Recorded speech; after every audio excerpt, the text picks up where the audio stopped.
Hello every pony, every peoples in the house. Welcome back to the Sketchpad. I am your host, ToonKriticY2K, your cult of personality, and today I have with me... AnimatedJames. Animated freaking James. So nice to meet you, man, and so glad to have you on here.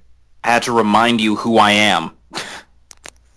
Well, maybe I have more memory in the morning or something. I understand.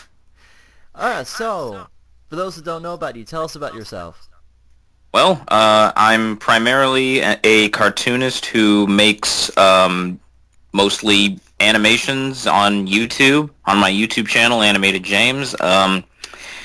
I'm mainly known for the Sonic vs. MLP series, but recently I started an original animated series called Sea Students.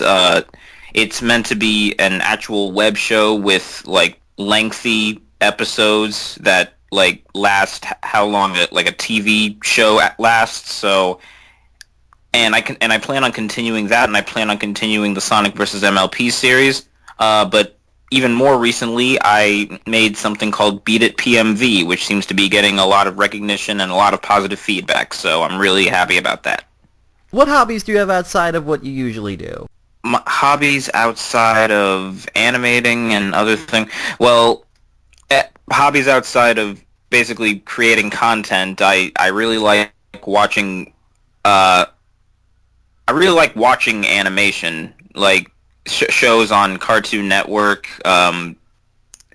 regular show, Adventure Time. My new favorite pastime is watching old SpongeBob episodes, because you watch them as a kid and you enjoy them, but only because they're animated, and then you watch them as an adult and you're like, oh my god, this is hilarious, how did I not know this before? I used to do that. I can't do it as much now, but I'm curious, why do you watch the old SpongeBob? You don't watch the new SpongeBob? No, because I don't like bad shows, and that's exactly what modern SpongeBob is. I mean, I'm sure not every single episode is terrible, but not only is it nowhere near as good as it used to be, but they pretty much forgot what made the characters that they are. Like, they forgot how to make them funny. They're pretty much pandering to little kids now, and I don't really like that. Are your parents alright with you being a brony? Yeah, they're fine. I mean, I never really told them, but they do have access to the internet, so they see the stuff that I make, and they know that I like the show, and honestly, I don't really see why it's a big deal. Like, it's not like by telling your parents that you're a brony, you're not telling them like, hey, mom, dad, I'm gay. You're not telling them that. You're just telling them, hey, I like a cartoon show. It's perfectly okay to like a cartoon show. It's not really that big a deal. What got you into animating, and how long have you been doing it? I've been animating since I was like 13. I started out making really crappy comics strips when I was like 8 years old. Even though when everybody's 8 years old, they have no idea how to be funny, but I did it anyway. And so I started out because I was really inspired by the Garfield comic strip, and I was also really inspired by, like I said, old SpongeBob, Fairly Odd Parents, pretty much whatever cartoon show was popular during the early 2000s. That's really what inspired me. And how I got started animating was, one day I told my dad, hey, I want to make cartoons like the ones I see on TV, and he heard me, and he got me Adobe Flash for my computer. He didn't tell me how to use it. He just gave it to me and let me do whatever I want. He told me, hey, this makes cartoons, and then he just walked away. You just went on from there to make awesome stuff.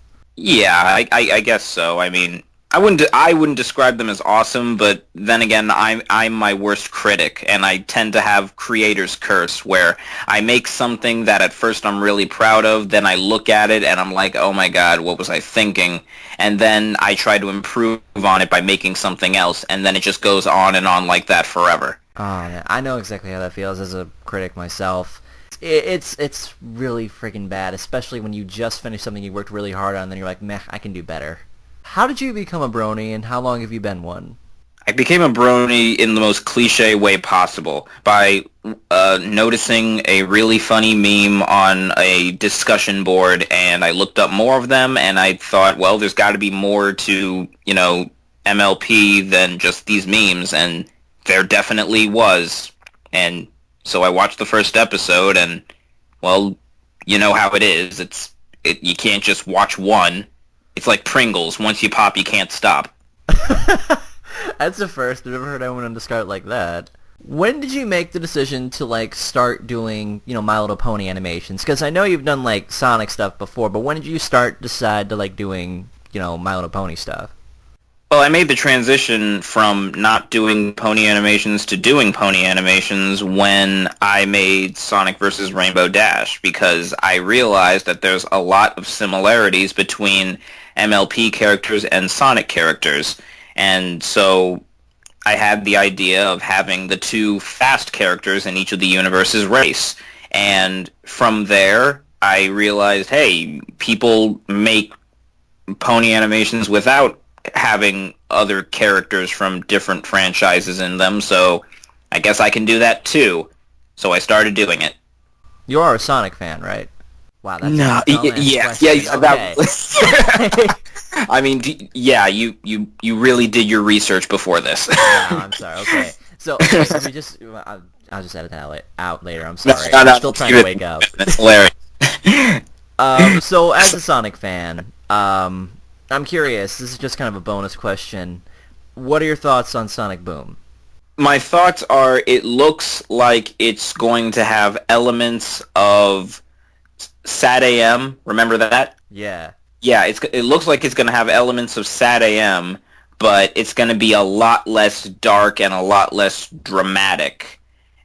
Which, it pretty much looks like a combination of Sad AM and The Adventures of. So, I guess that evens out to it being decent. I mean, I'd have to watch an episode first. I can't really judge a show based on just a 2-minute trailer. In fact, you can't judge anything based off of a 2-minute trailer. When I saw the 22 Jump Street trailer, I thought this was just a cash grab sequel that they only made to make money. But no, it turned out to be a really funny sequel. So right there, that shows me that I can't judge it until I see it in its entirety. Has becoming a brony made your work stronger? It's made my work more popular, if that's what you mean. I guess that, yeah. But has it made my work better? Yeah. Actually, I guess in some ways, yeah. I mean, it inspired me to change up my animation style to use a lot more frame by frame animation.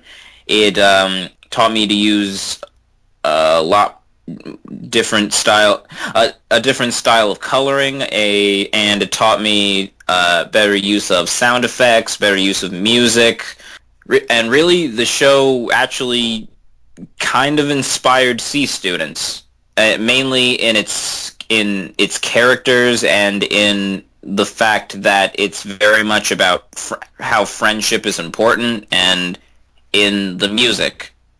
So yeah. What do you have the most fun animating? I have the most fun animating facial expressions. Mainly because those are... I just find those... I found those hilarious as a kid. I still find them hilarious, especially in just the right context.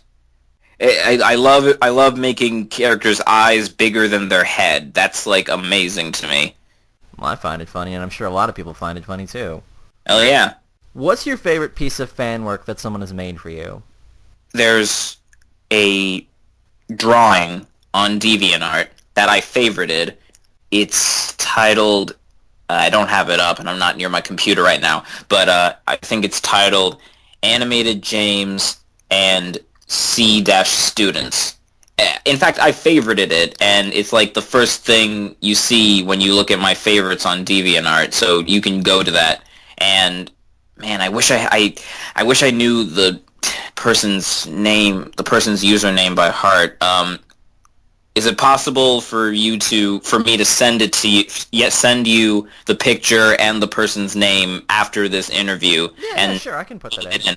All right, awesome. Because I really want people to see this because it is the most thoughtful, most amazing, most visually impressive piece of artwork about me that I've ever seen. As we're talking right now, the image is like right on the screen, so. Oh wow. Okay. I'm like 2 steps ahead of you. Look at this. Look at this shit. Look at this right here. Look how awesome that is. That is my favorite piece of fan work that anyone has ever done for me. How would you explain the fandom to someone that's never even heard of the show or fandom, like someone who's never heard of Bronies? Well, to someone who's never heard of Bronies, I would basically say Bronies are a very unexpected group of people that enjoy the show My Little Pony Friendship is Magic, and they get together at various conventions all over the world, mostly in America, but we have them there are in Europe too, and these bronies, they don't just like the show, they make fan content based off the show. There are voice actors and voice actresses that have been getting a lot of recognition due to the show. There are animators that have taken advantage of the characters and have created countless animations and parodies of it. And there are countless musicians that are extremely talented and have gained popularity through this fandom. And really, the fandom is one of the very few fandoms that legitimately cares for every single person in that fandom. Like, even if you don't really like someone in that fandom or like what they do, if they're in trouble, in the Brony fandom, there will be at least a few people that care about that person, and those few people can cause even more people in that fandom to care about that person, and that's how powerful the fandom is. It's a fandom made of friends. Everybody is each other's friend, even if they've never met a person in that fandom before. That was really lengthy. I learned to shorten that. No, it's cool. I like that. Because I've never been asked how to describe the Brony fandom before, and I was just talking off the top of my head, like the first things that came to my head when I think of Bronies. So yeah. They're basically a very compassionate fan base that has its ups and downs, but generally everybody seems to go off of the morals of the show and that they are going to be there if somebody's like in trouble. You see, you planned that out. That's how you do it. That's how you describe Bronies. I just screwed that all up. No, I just paraphrased what you said, that's all. Okay, great. What pony resembles you out of the main 6?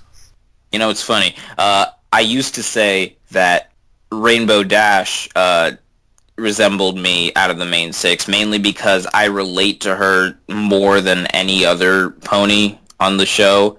But as of late, I realized that Applejack tends to mirror me more than any other character on that show, mainly because she really cares about her passion is her work. Her passion isn't goofing off like Pinkie Pie. Her passion isn't winning like Rainbow Dash. Her passion is getting work done in the most efficient way possible, and that's what I'm about. All right, that's cool. I always thought that Rainbow Dash was like me because, you know, I'm determined to be the best I can possibly be, and I have a personality that's similar to Rainbow Dash, but at the same time, I also have a personality. They have very similar personalities. Only Applejack is more of a thinking type, and Rainbow Dash is more of a feeling type, I think. So, and I'm definitely more of a thinking type. So, Applejack would be the one that resembles my personality a lot more. What was your first pony convention experience like? BronyCon 2013. Which is funny because I saw you wandering around and I'm like, wait a minute, isn't that... No, it's probably somebody else. I had several chances to go up and talk to you. Did you come up to me? I did? Didn't I? Okay, I don't remember because a lot of people came up to me, and I'm sorry if I don't remember you. I remember interactions. I don't usually remember names mostly, or faces for that matter. Even though I'm an animator. BronyCon 2013. At first, it started out kind of weird and awkward because I intended to meet some people there, but when I got there, I pretty much annoyed the crap out of the people that were there because they were tired from traveling, and I was really excited to be there.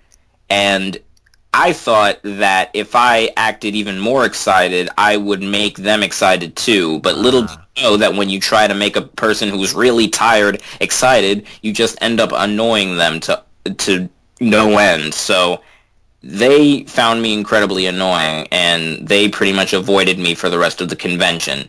Like, I texted them, hey, let me know where you are so we can hang out. Not a single text from them. And I don't blame them. Like, I was so hyper and just like I was pretty much a Looney Tunes character. I was so excited to be there at my first convention. So yeah, so as such, since they started pretty much avoiding me, I was forced to just wander the convention by myself. Then I ran into Solrak, and I know Solrak. We're actually friends now, but that was the first time meeting him in person, and he actually made me a cutout of my OC, and I started wearing that cutout around my neck. And when I started doing that, I started getting recognized. They're just like, oh, you're that dude who does the Sonic stuff. Yeah. Oh, you're the guy who thinks that Sonic is faster than Rainbow Dash. Hey, come with me so I can beat you up. Oh my god. No. So yeah, after that, that's when the convention started, being fun for me. That's when I started meeting fans and meeting friends and just all around having a good time. And yeah, from that point on, it was a really good experience. But it was only a good experience because people were walking up to me and recognizing me and wanting to talk to me. If I was just some random nobody in the fandom, like you, then I would... Wow. Okay. Okay, just because you have a lot of subscribers. Come on. Feel free to take as many shots at me as you want, because that's mostly my sense of humor, just making fun of people and making fun of myself. So, please, by all means, well, that's do okay. that. I recognize you. You stuck out like a sore thumb at BronyCon from what I remember. You looked like a frigging, what was it, with all the white stuff you were wearing, just like, okay, are you like a beacon that I can see from like far away? From space, yeah. So, I'm really sorry about that. I'm just kidding. No, it's okay. But, that's my kind of humor too. The only reason, if I wasn't, quote-unquote horse famous, then I wouldn't have had any fun at that convention. Really, conventions are only fun if you have people to be with and communicate with. If you're just by yourself, then that's no fun. Exactly. But it was fun for me. What are you excited for with Season 5? I'm not really... people ask me, what are your expectations for Season 5? I don't have any expectations for Season 5 or really any upcoming thing for any show, because that's not in my hands. I have no control over what happens. I mean, would I like to see, characters like Trixie and Cheese Sandwich and Gilda return? Yes, I would, but I don't really expect that to happen. I I just go with whatever they decide to go with. So I don't really have any expectations for season 5, and I'm looking forward to season 5, obviously, a year from now, but if I have expectations, I'm going to be setting myself up for disappointment, and MLP is not worth being disappointed about. What do you think keeps you going, and what helps motivate you to create more? The fact that people like my stuff and like what I do, like the fact that I have thousands of people, looking forward to something made by me, and really the fact that I have a lot of what I considered to be pretty good ideas that I would like to share with people and get their feedback off of it. That's the whole reason I made C Students, because I want to give my opinion on, life in general, mainly life growing up and making that transition from being a kid to being an adult. And I want to hear other people's opinions on the transition from being a kid to being an adult. And, really the feedback of other people is what drives me and what motivates me to keep creating stuff. What has been the hardest struggle to create, like, one of your works? Like, what's the hardest animation you've ever worked on? Definitely the C Students pilot, because I wouldn't say it was hard. It just took a really long time. Like, none of my animations are really hard to make. They're just very time-consuming. But definitely the C Students pilot, that was the hardest one to make, simply because I had to be more patient than ever. So, yeah.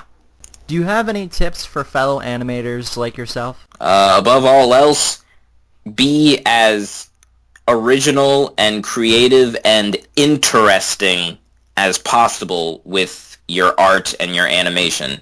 Even if you're not funny, even if you're not that good of an animator, even if you're not good at all in general, make stuff that makes people ask questions and has people returning to it to continue to ask more questions. And that's what making something interesting is. I would say, like, be as original as possible, but there's being inspired by something kind of, like, detracts from originality and makes it so that people say, oh, this reminds me of this, or this reminds me of that. But above all else, make what you make a creative, reflecting on yourself, because I believe everyone is different. Everyone is different in some way, shape, or form. So reflect that difference in you onto your work. And above all else, just be interesting. If you weren't AnimatedJames, like on YouTube, what would you be doing had you, like, never decided to pick up animation? Working at Subway. Really? Okay. That was quick. I'd be working at some fast food place or some retail store. I mean, really, because this is the only thing I've ever wanted to do. So without it, like, if I lost my hands, God forbid, then I would have no choice but to get a crappy job that I hate. That was actually really quick, because some people have stumbled on that question when I asked them. Well, the thing is, I could have said working at McDonald's, working at Best Buy, working at a fruit stand. I could have said any number of minimum wage jobs, because that's the only thing I'm qualified to do other than what I'm doing right now. So, last question, and this is one that I just recently rethought of. What do you want to be remembered for on YouTube? Like, when you're done, like, say 5 years from now you retire, what's the one thing you want to be remembered for? First of all, if I retire 5 years from now, I'm brain dead. But but when I retire, and I really hope I never do, but I would like to be remembered for, I would say everything, but I'm making C students as the thing that I want to be remembered for. Like, if anyone in like the next century wanted to know, hey, who was Animated James, then you would just show them the playlist of every single C student's episode I ever made, and that would pretty much teach you all that you needed to know about how he thought about his what he thought of life, what he thought uh, of pretty much everything. His sense of what his sense of humor was like, what his personality was like, his take on certain issues, his take on certain things that people have issues with, like pregnancy or any number of things that happen in people's lives. And I want to be. I'm making C students so I can share my thoughts on different things with people. So, yeah, I would like to be remembered for C students. Which, by the way, I checked out like C students, and I think it's really good, personally. Thanks a lot. All right, so that was Animated James. Thank you so much for being on here and taking time out of your extremely busy work schedule, I'm sure. I'm not. What, you're... Oh, I thought all animators were constantly animating all the time and they used their foot to, like, use Skype. You're half right. Constantly animating, in between porn and other stuff. Well, okay, I guess there's more than one thing that animators do. All right, but seriously, thank you so much for being here. Thank you so much for having me. All this stuff is in the description. If you haven't seen his stuff, go subscribe. He's one of the best animators I know. And yeah, if I bump into you at BronyCon, I will give you like one giant hug for being the awesome person that you are. And I'll pretend to enjoy it. No, I'm probably going to hug you first, even though I have no idea what you look like, but I'll probably recognize your voice. Yeah, top hat. Red top hat, sleeveless vest, that sort of thing. That'll be me. Awesome. Everybody knows me with a top hat, so. Okay, cool. Red top hat. Got it.